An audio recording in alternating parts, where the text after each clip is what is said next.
What is going on, everybody? It's your boy Nothing But Skills, and in today's video we're going to be showing you my favorite skill build. So I showed you a hardwire build, I showed you a regular skill build without any green sets, and then now I'm going to show you a mixture of the two. And this is how I usually run my skill build. So this is my go-to. I think this is the skill build. I think this is really the best way, the best combination you can run the skill build. Now you can switch up the skills themselves however you want, but running it like this will give you the best bang for your buck, as you guys just saw in this clip. And it's pretty powerful, right?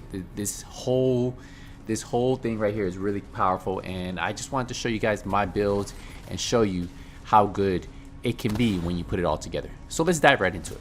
So if we get into the build itself, I'm running a demolitionist because I want the extra explosive damage on this build just to make those secret mines give it that and then of course I'm running my merciless, which it goes off of explosive damage, so you know where base damage on this is at 27.5k. This is my main weapon if I'm not using a flame turret. Now if I am using my flame turret like you saw in one of my clips, well then I'll run the pyromaniac. And the reason why I run the pyromaniac is because it gives you perfectly ignited. You deal 40% weapon damage to burning enemies. Now another reason I do always have this one equipped is because of the fact that it has rooted. While equipped and in cover, all skill damage and healing is increased by 25%. So as long as I'm in cover when I throw out my skills, I will get that extra 25% skill damage, which is great for my build. So I'm just stacking damage on top of damage on top of damage. Now what's great about the merciless is when it's holstered, so if I'm using my M4 as my primary, remember you get that 5% chance to deal 100% explosive damage. So running these two either way works great. The merciless is great against those mechanical dogs that you could probably see. Now another great thing about having the demolitionist is the sidearm gives you in rhythm, and what in rhythm does is while equipped, enemy kills have 5% chance to refresh active skill cooldowns. Now this can occur once every 60 seconds. So that's another good reason to have the demolitionist active.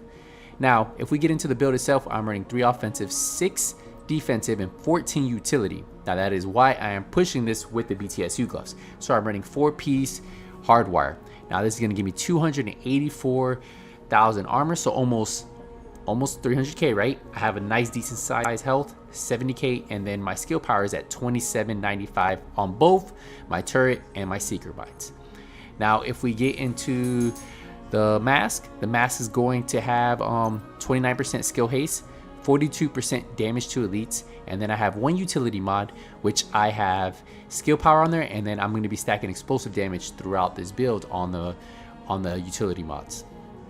Now the reason why hardwire works so good is because it gives you 20% skill power, plus it gives you tamper proof, electrify your deploy skills like hive, turrets, pulse sensors. So when you saw I threw out my turret, right, it was shooting out this little electricity, and anytime an enemy gets close to it, well that will trigger my BTSU gloves. So that's why it's great to run hardwire with BTSU gloves.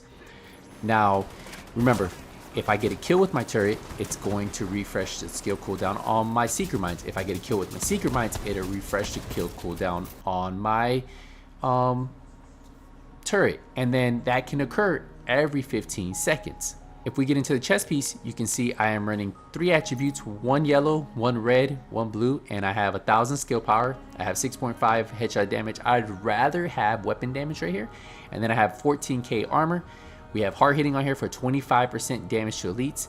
And then we have a utility mod slot that's going to give me skill power, and then look, 5% explosive damage. And then I have another one that's a defensive mod slot, so this is going to give me 3% total armor, plus 3k armor, plus 4% protection from elites, and then look, an offensive mod slot with 6% rifle damage, and that's great for the merciless.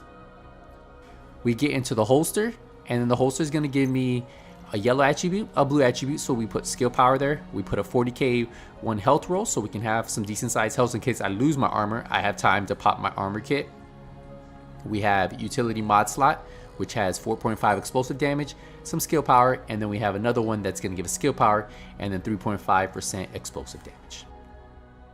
We get into the knee pads. This is the 4-piece of hardwire, and this is going to give us 22% skill haste. So I am stacking skill haste on this build because I don't have to stack that much skill power because of my chest piece has that 1k roll already, right? So remember, you don't really need to have more than 3k skill power, and all of my mods that I'm currently using are maxed out at 2780, I think. So Right now, I'm good. If I did get a little bit more, then I might switch out some of these utility mods for higher skill power ones. So if you look at this utility mod, we have burn damage, 3.5% explosive damage, and then we have skill power. Then we have a defensive mod slot that's going to give us 3.5% total armor, and then armor on there. The gloves are great. This is why I like running BTSU gloves, because remember, it really excels on when you have lots of yellows. I have 14 yellows. So let's look at energy infusion. Whenever you apply status effect, so whenever I apply a status effect, your gloves become infused with that for 60 seconds. Now, the reason why it's great to have those 14 utilities is because this next line. While infused, you gain 10% skill damage, 10% skill healing and repair, and 10% skill duration for each utility you have. So 14 utility times 10%, bam. We are putting out a lot of damage, and the duration on them are lasting a lot longer. You apply the same status effect while infused does not refresh the infusion. So you can't keep reapplying the same status effects. So you have to apply different status effects. So once it goes on cooldown, re-put them on status effects and you'll be good. Now, look at this, charge proxies. Whenever you throw a skill, 1.25% seconds later, after landing, it creates an explosion, applying that infused status effect to the enemy within 6 meters. So that's another great way for you to apply that status effect. That's why this is really cool, right? This is how this all stacks up. It works really good. Great thing about BTSU gloves is they always come with 2 yellows and a blue. So that's how I'm getting that 14 utility. This has skill, power, explosive damage. We have another one with skill power, some more explosive damage, and then we have a defensive mod slot, so we're putting 3% total armor, and that almost 6k armor right there. The last piece is the backpack, and this is where you could swap it out a little bit. I went for a little bit more damage on this build, so we're running Alp Summit, which gives us 20% skill haste. We have 26% skill haste on the attributes, plus we have 18.5% total armor. We have perfect tech support, so kills by active skills and explosives grant 30% skill damage. So if my turret gets a kill, the next secret mines I throw out, if I throw them out within those 10 seconds, I'll get 30% more skill damage. Or vice versa, if I get a kill with my secret mines, the next turret I throw out is going to have 30% more skill damage. That's what, and it only requires 6 or more utilities, so you're always going to have this. You always should put at least one piece with destructive, so you get that 40% explosive damage for those secret mines, and we'll see how hard the secret mines are hitting base damage, right, in just a second. And then this comes with 2 utilities, so it has skill power, explosive damage, and then I have skill power on here and burn damage. Now, if you don't want to run perfect tech support, you can run skilled, which is another great talent. Skill kills have 25% chance to reset skill cooldowns. Now, I usually like running skilled, but if I want to just put out a lot of damage, perfect tech support is amazing. Definitely how I would recommend running it if you're going to run perfect tech support on your build. Let's check out the damage on the secret mines and then the turret. So on the secret mines, it has a 30 seconds cooldown, but we're not worried about that because we should get it back with hardwire. We have 612,000 damage. We have 9 mines, and the blast radius is 4 meters. That's why this is really good build. And then you remember this multiplies with the amount of damage to elites and stuff like that. So I'll show you that in just a second. And don't forget, once we have the BTSU gloves active, if I throw out secret mines, you add that damage on top of this. The same with the turret. The turret has base damage of 23,000, and that goes up based on the damage to elites if I'm fighting a elite or named enemy. And then of course also it goes up if I have BTSU gloves active and I throw out the turret after. Now sometimes I do like to run my flame turret, and that's up to you. Flame turret, regular turret, however you want to run this. Now remember, when you do throw out the turret, if you do have the hardwire set on, it creates that electricity, and that will create a status effect. Let's go into my stats, right? So let's check out the stats real quick. If we go into the stats, we go all the way down, keep going down. Let's go into the skills real quick. Where is it at? Right here. So damage to elites, we're at 80% damage to elites, 92% explosive damage. So look at that. That's why with this build, we are putting out a lot of damage. And then with having the turret, with having the extra utility mods, and then not even that, our weapon is pretty decent. We are running, if we run the M4, it's at almost 12k, and then it gets 40% more damage if I run the fire turret, because you remember we get the 40% damage to burning enemies.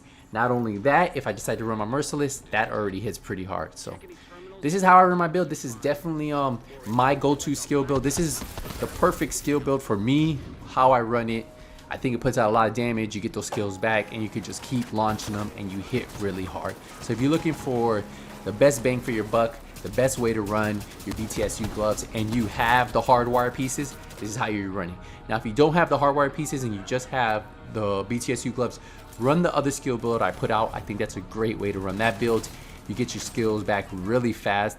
And then if you just want to run a hardwired set with 4 reds and you don't want to run the BTSU gloves, you can run the original build I put out initially. So, but this is it. This is my go-to skill build.